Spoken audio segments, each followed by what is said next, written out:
Call of Duty Black Ops. They hired you as an art director. What? How did that happen? You had to be a jack of all trades. But I wonder, how do I get noticed? I look at ArtStation almost all the time. Being a hiring manager, what are you looking for? We're making a realistic game. Actual surface quality needs to be top notch. We give you 5 different art pieces. One of them is created by evil AI. I love the material break up here. In the military, you have a little bit more personalization in your gear. Ta-da-da-da. It's just really well done. Get hired. Hi everyone, my name is Ninel Anderson and I'm your host at Get Hired. We have an amazing guest today, Shaun Bell. Hi Shaun. Hello. Thanks, Nell. Who doesn't know Shaun? Shaun is a world-renowned art director, is starting his career on MTV. Play the guitar on the MTV. Last project was Bonfire Studios, one of the most secretive studios in the industry of the last few years. But you know, the key projects for Shaun is spending quite a lot of time at Treyarch, being an art director there, working on the top franchises like Call of Duty Black Ops, Cold War, Call of Duty Black Ops 3 and 2. Very cool. Very cool. So before we jump into, you know, all those cool tips and tricks, I'm sure there was a day where little Shaun wanted to be an artist and wanted to get his first job. How was it? Like you said, I started off at MTV. So I actually started off as like a traditional animator, working on things like celebrity death matches, helping out on that, and working on, there was like shows called like Station Zero, which nobody really would know about that. But so transitioning into games, I remember applying to Bethesda because it was on the East Coast, and doing the test, and I felt like, oh man, I'm on top of the world, and realizing like, no, I didn't get hired. And it was one of those ones where, you know, your other shot, and it was like another studio on the East Coast called Big Huge Games, another one that I tried out for. And again, it was, did not get hired at all. And fortunate enough, they actually gave me a nice little note and told me like some areas that I needed to improve on, which were regard to attention to detail, which was, and it's funny in now today's times thinking about what the attention to detail was in early 2000s. And then from there applied at another studio called 6-2 Studios. And fortunate enough, a good friend of mine was there as well that was able to, you know, definitely vouch for like, oh, he's a hard worker. We went to school together, and he gave me a shot. If you'll just give me a shot. Was it hard to transition from MTV to a gaming studio? Yeah, because you're working on your hand drawing skills, and it's a different type of production pipeline. And then when you get into gaming, obviously it was a lot more 3D. And at that time, like you wore multiple hats. Like I worked on characters, worked on environment objects, worked on whole environments together, lighting. So it was like you had to be a jack of all trades. You're a bit of a jack of all trades, aren't you, Harold? So you're saying what worked for you was being a generalist. And I know it has been, what, like 14 years probably since you were hired originally at Treyarch, around that time. How much do you think it's still true of like people hiring generalists more than they're hiring specialists? It's kind of like a T to some degree. You need to definitely have a strong vertical that you're in, but being able to understand across the line. However, and it's working on things that is somewhat adjacent to what you're doing. It's not being an environment artist and being a character artist. It's like being an environment artist and understanding lighting or something like that, or understanding effects, understanding how to bring your environment together. But it is more important for you to really zero in on your craft. I think getting to, and what we, especially with newer artists, trying to do too many things and not being really focused, it doesn't set you up for success. It doesn't hone your skill, but it also doesn't show what you're actually getting proficient in understanding. So definitely important to be more of a specialist, but have a little bit of a span across the board. I wonder, like, because you grew your career over 11 years at Treyarch, from, I guess, an artist to an art director. Like, what do you think allowed that to happen? I came into Treyarch as an art director. Wait, so they hired you as an art director Yeah. right away on a Black Ops? What? How did that happen? Just tell me the truth. So I spent actually about 10 years working at Rainbow Studios, THQ, 6-2 Studios. So I started as basically from an associate artist all the way up to a lead artist and art director before I got to Treyarch. Then when I joined Treyarch, I started in as kind of like an art director looking over one specific mode, and then over time grew into a lot of the other modes from there. So obviously over the course of 11 years being there, if you could share with us a little bit more about a hiring process from, being a hiring manager, right? Like, what are you looking for? What are key things that you felt worked for the candidates and what didn't work? Like, what to avoid? And like, how do you scout for great talent? What I look for really in a candidate across the board is, can they tell a story within their visual design of whatever discipline it is that they're in? If it's an environment art, can they tell a story with regards of how the set is actually dressed? Can I tell initially what that set's about beyond, okay, it's just a room, it's just a diner? So really being able to tell that story through the lighting, through the set design, through all the little clues that's in there, how technically proficient they are, like how clear in actually their rendering approach, because we're making a realistic game. And on top of that, we're passing stuff off to sometimes people that didn't come up through the art pipeline. So they have to understand very clearly like what the materials are, the actual surface quality, and the clarity within the concept like needs to be top notch. But the things that I specifically noticed that definitely turns me off with artists or that comes in is when it feels like it's the opposite of what I just said. It's when it feels like they're not actually thinking about what they're doing and they're just trying to make something cool. And though that is amazing that you can come up with something that's cool, but it's one of those things where it's like, we actually have to make that thing, or we have to design it, or it has to be something that the player can walk around. So we really want it to feel plausible and practical. So when I see assets come in or artist work that comes in that doesn't feel like there's this extra layer of consideration, I start to immediately think, well, how much mentoring do we have to do? Do we have the time to do all of that? So really, it's about being very thoughtful about what you're designing and making intentional decisions behind the designs. But I wonder, like, how do I get noticed? Like, if I want to work at a AAA studio, like, is that, recruiters that go scout after me? Do they scout ArtStation? Did you do it yourself? Like, what's the process? Like, where do I go? What we do typically is working with the recruiters, and we outline the type of candidate we're looking for. Like, we need an environment artist or an effects artist, but we actually really outline what the DNA of what that artist could potentially be. But we also look through ArtStation. Where I'm at in the line, I look at ArtStation almost all the time. And like, hey, this is a good artist. Just keeping stables, keeping like a kind of roster of artists that we can go to that might fit the project that we're working on. Now, I did my best to meet the requirements you set. We get questions from the artists that want to get them answered by famous art directors. So Singard90 asked us on Discord, what are some of the best practices and tips you can share with aspiring 3D character artists?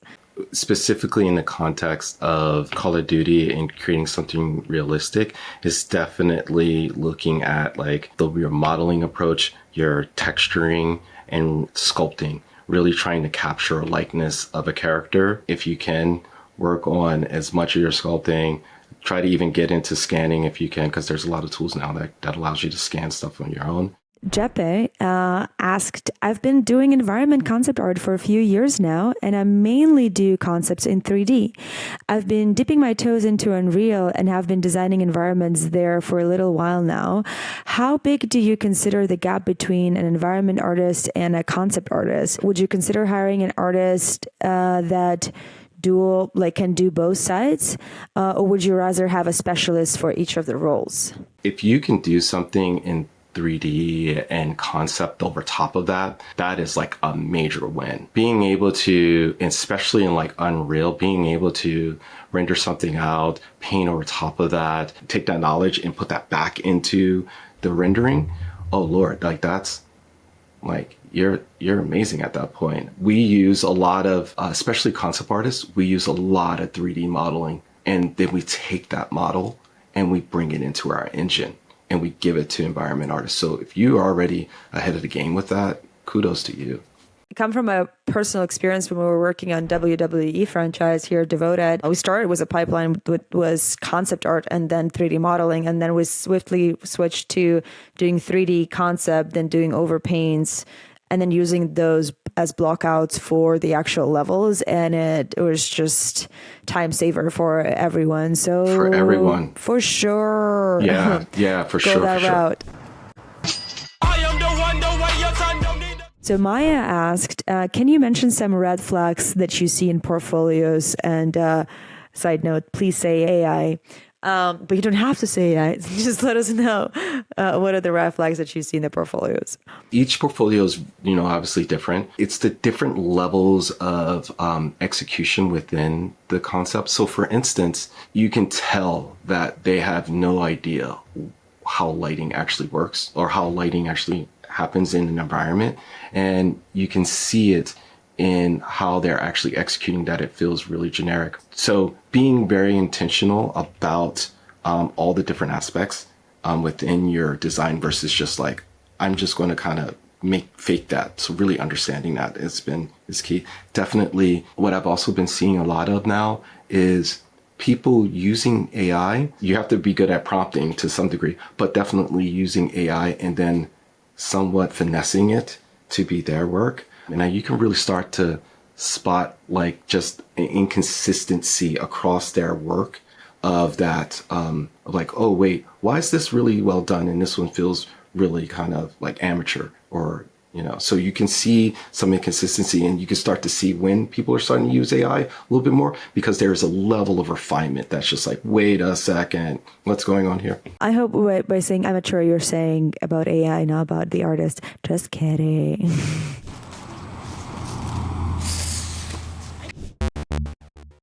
Our favorite part of the show, where we set our art directors for success, maybe failure. We give you 5 different art pieces. 4 of them are created by humans with the hands, and 1 of them is created by evil AI.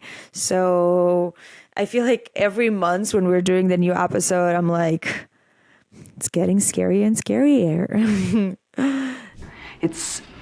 It's scary. Da-da-da-da. Da-da-da-da. We should absolutely edit some crazy, scary music whenever we're shooting that.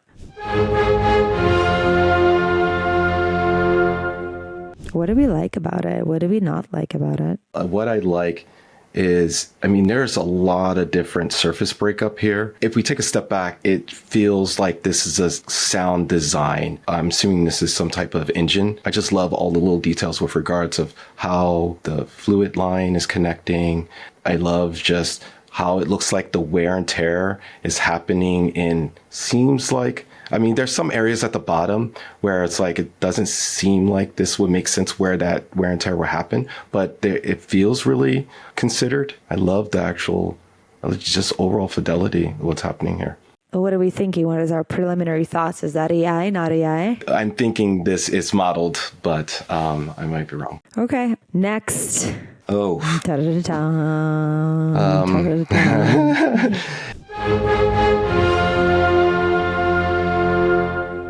This is pretty cool. I think where this can improve, like the way the barrel looks in the actual kind of texturing around that, it's when it doesn't seem like it's tiled correctly. The fabrication of how it's actually faceted together, I'm not really digging. Okay, next. I love the material breakup here. It feels like he's in the field, so you could see some of the actual natural wear and tear that's happening on his gear, which makes sense to me. The face looks amazing. Something's going on with the eyes there. in the military, you have a little bit more personalization in your gear, from the carving to the etching to the taping of your actual. So he feels like a good generic character, but it doesn't feel like he's an actual. Well, it doesn't feel natural. Next. Level of fidelity, especially in the tires. The materials feel like they're reacting well to the light. The headlight grille doesn't feel like it's fabricated correctly. Number 5. Dude, this is hard. I don't know how you're doing it. Actually, there's a lot of stuff that I really like about this. Like, I like the overall storytelling. It feels like it's in a moment. Actually, the design of the plane, just even the overall setting, I like what they're doing with regards of the actual storytelling of the environment, from just the factory in the background, the lighting that's happening there. Just one of the things that we definitely, or like I try to push with the characters, is having more graphic breakup and contrast, like visual contrast and like the lighting. So it feels really just gray overall and muted as a palette. So finding some way of popping out that plane, popping out, like really setting things back with atmosphere and shifting the color of the atmosphere, are some things that I feel like is missing.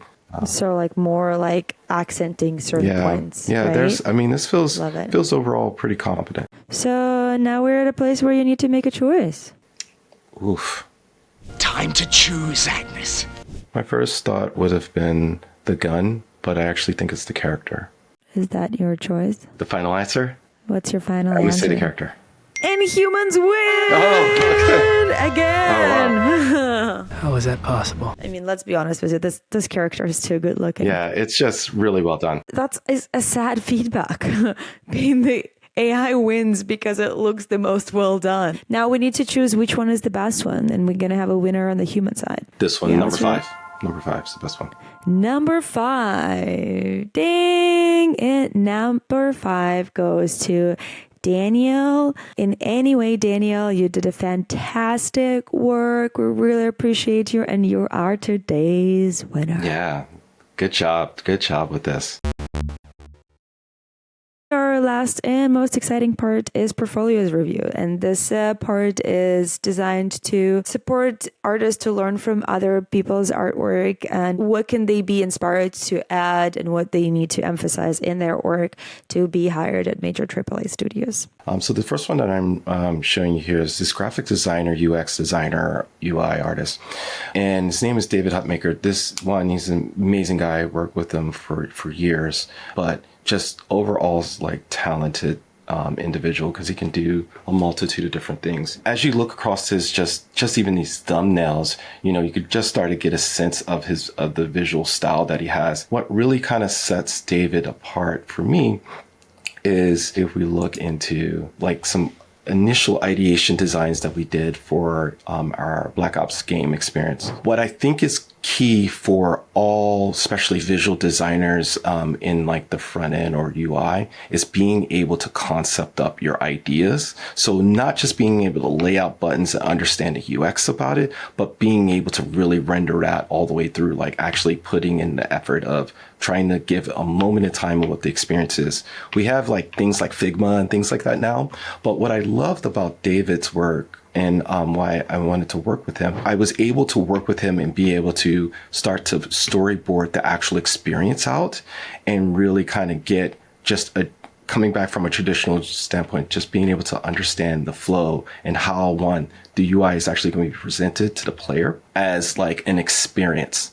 And then from there, we went into actually just starting to block out with some plates and a couple of mats and really starting to get into what is the highlighted state. How can you make it legible, but still actually have a level of fit within the overall narrative wrapper of this being a holographic, because this game was about being in an augmented reality. So being able to sell that, but also making it legible. And then from there, it transitioned into actual like our ship product and what that actually experience is going to be.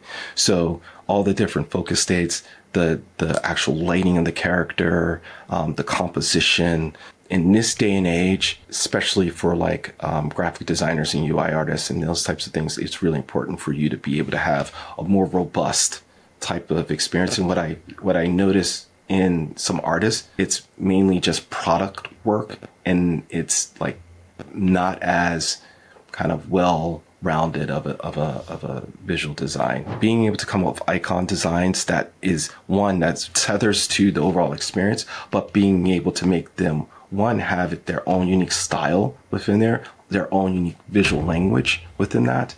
And then we're looking into redesigning how you actually look like you're getting health, or your health bar or recharge bar. So having just a base level of being able to draw and actually illustrate is like key. Will immediately set illustrators and graphic designers apart from other. You have a rather unique skill set. Miki Kemua. This artist in particular, when I hired him onto the team, he was straight out of school. But what was really interesting for me and for other people that was on the team, the other directors as well, was that his ability to actually illustrate. We say we think with your pencil, so you're really kind of thinking with like your hands, really thinking through the illustration. So being able to have some draftman skills and tell a story just through your line work was really important for us. Once we actually hired him on, being able to model out all the props. So his ability to be able to model out these props, texture out these props,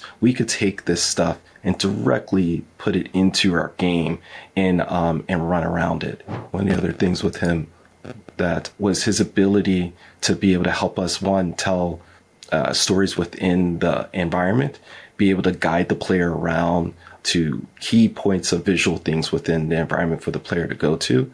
And his level of rendering fidelity was just amazing. Like, he just came on and was like, dude, you're straight out of school, and wow, you're like kicking butt. Just an amazing guy. An amazing artist, though. Jose Borges, he came on and he was like fairly new in the industry at the time. I think he was only worked on a few projects before he came to working with us. But one of the things that really kind of caught the attention was kind of his ability. One was just his overall rendering, like adding like these screen effects, adding this feeling of like, it felt really cinematic, and our game is really cinematic experience, and being able to kind of 3D out his ideas. But it was just his overall getting you lost in the experience of whatever it is, the concept that he's working on. So having good storytelling with regards of what's happening in the environment. His lighting was really good. His materials work was really decent at the time. But since then, one of the things that was really that he's kind of just been overall blossoming in is being able to really come up and like his overall industrial design, his vehicles, everything feels like it's plausible and they actually could work. And on top of that, just having really a dope kind of point of view of design that translated into a lot of work that we've done, or a lot of our maps. He's good draftsman skills, wow. Being able to take those ideas, translate them into 3D, paint them into a scene. The dude is just amazing.